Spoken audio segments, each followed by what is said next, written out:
All of you here in the audience or watching online have gone or are going through an education system. Whether private or public, schooling is a universal experience. That's a relatively new reality. For much of history, until only around the 1850s in America, there was no such thing as universal public education. Only a select few could be educated.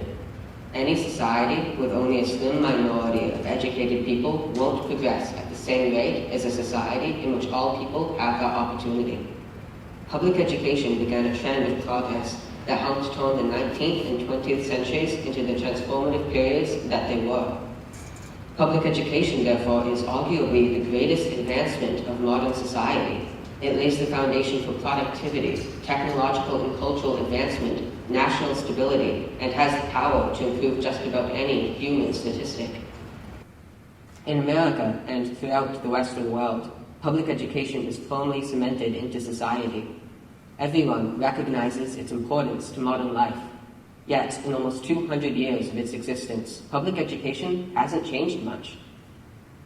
The rate of change today has never been faster in all of human history, and to adapt to this reality, we need rapid change and innovation in education as well.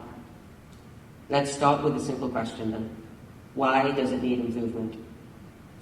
There are over 8 billion people in the world now. That's 8 billion people competing for opportunity and a prosperous life for themselves and for their families. Our current education system was created before automation and has not evolved much, even in a modern world where automation is everywhere and in various forms such as industrial and AI automation. With that automation comes a decline in low-skilled jobs and an explosion in high-skilled jobs. Our education system was designed at a time when the goal was to ensure a steady stream of workers able to fill low-skilled jobs. To support that goal, the original design was intended to stifle creativity. The needs of our society today are very different, but our education system hasn't changed along with them. We have a system that was designed for a time that history left behind long ago. We need to prepare people for high-skilled jobs that require creativity and critical thinking, and therefore we need an education system that can accommodate for that. There are many things we can do to transform education. For example, if we pay teachers more, many experts believe that it would attract more people to teaching, allowing school districts to have more operational stability and higher instructional quality. We could look to the government to pass legislation making intelligent changes, although given its history of education policy, I wouldn't count on it.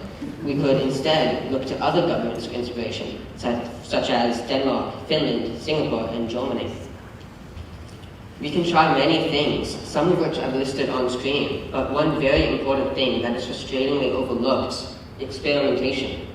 It's a key pillar of science and is required for forward progress to develop new understandings. One experiment that is near and dear to my heart is a vast, creative overhaul of student representation and government within public primary and secondary education. That is what I'll spend the rest of my time talking about. In a democratic society, citizens are constituents. Supported by law, they can elect their leaders.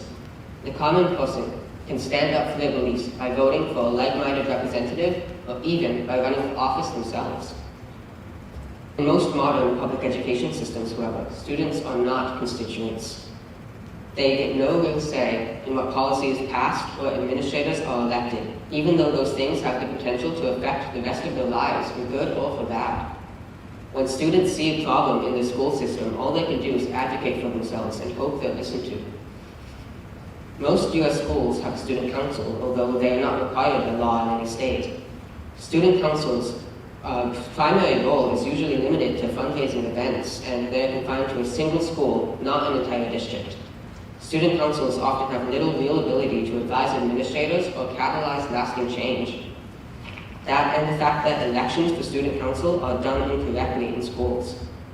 We do one vote per person elections. That may sound right, but it just doesn't work for student voting. For example, when I was in the 5th grade, I ran for student council and I was very excited about it.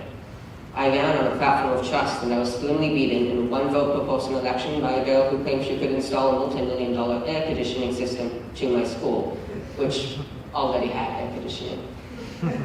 I was crushed. Not because I had lost, but because I knew it was all a sham. I never ran for student council again. That's just my story, but many thousands have had similar experiences.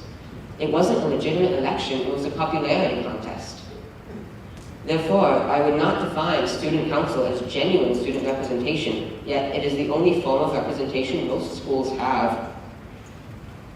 Some have additional school or district advisory committees, but advisory is just that, advisory.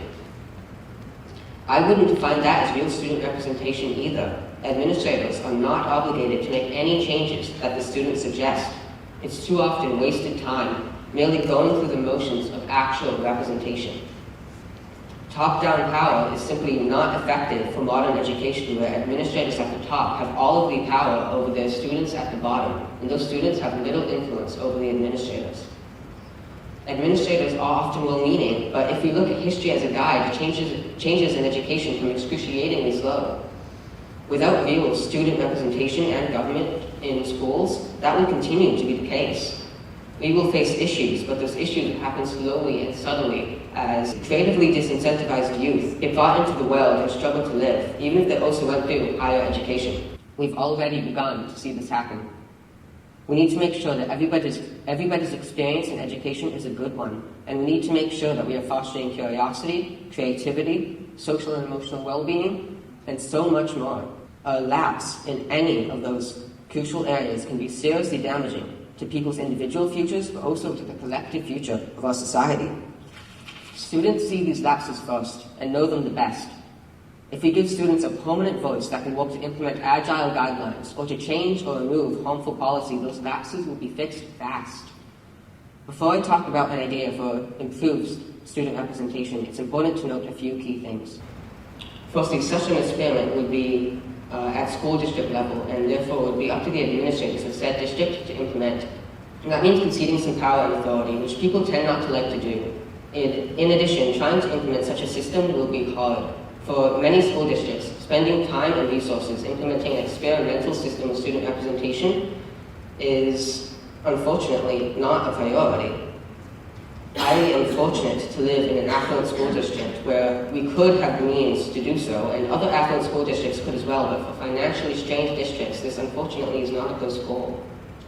Finally, it is important to point out that many, if not most, students aren't interested in education and consequently don't know what they want from it, which is a big part of why one-vote proportional elections in schools are so ineffective. But in every school district, there will be people who do know what they want, who are engaged and motivated to make things better for everyone.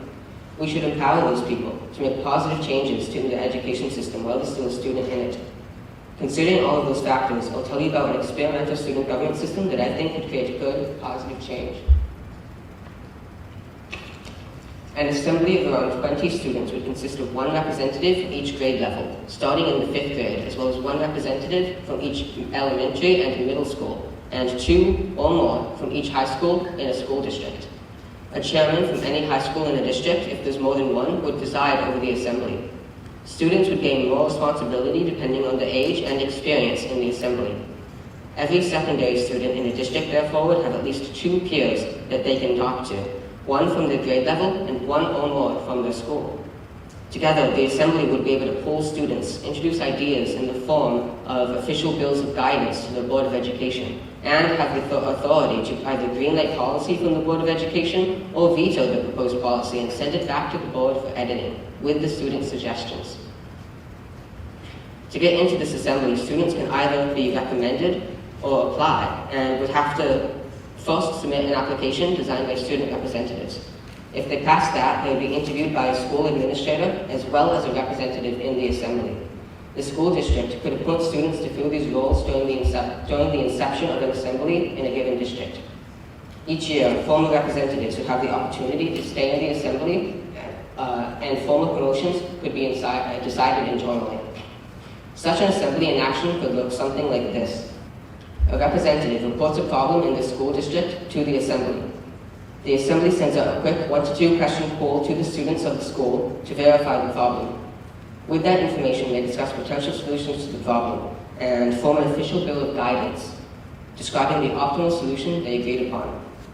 They send that guidance to the Board of Education, where it is either approved or denied. If approved, it will go into effect, and if denied, the student assembly will modify the guidance with notes from the board.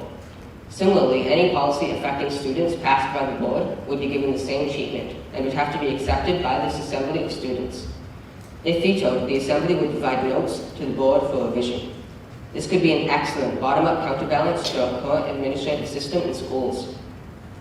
I also want to emphasize that these assemblies would not work towards implementing policy, but instead fast, changeable, and agile guidelines that would allow for this assembly to quickly test ideas, get results, and keep up with the pacing of the outside world within a school setting. Policy pushing is too often a very slow process, and any passed policy is difficult to edit or remove, and that should of course be avoided in such a system. Public school student government taken to this level is an untested idea, but I really think that if done right and following that flexible outline, it could do truly amazing things in school districts. In a world that is accelerating faster than our education system, students are not represented despite the fact that the education system exists for them. Students are forced to absorb and understand issues, and they deserve the opportunity to formally represent themselves. They lack experience, but they see and feel everything firsthand, and they can gain a lot of experience in such a system.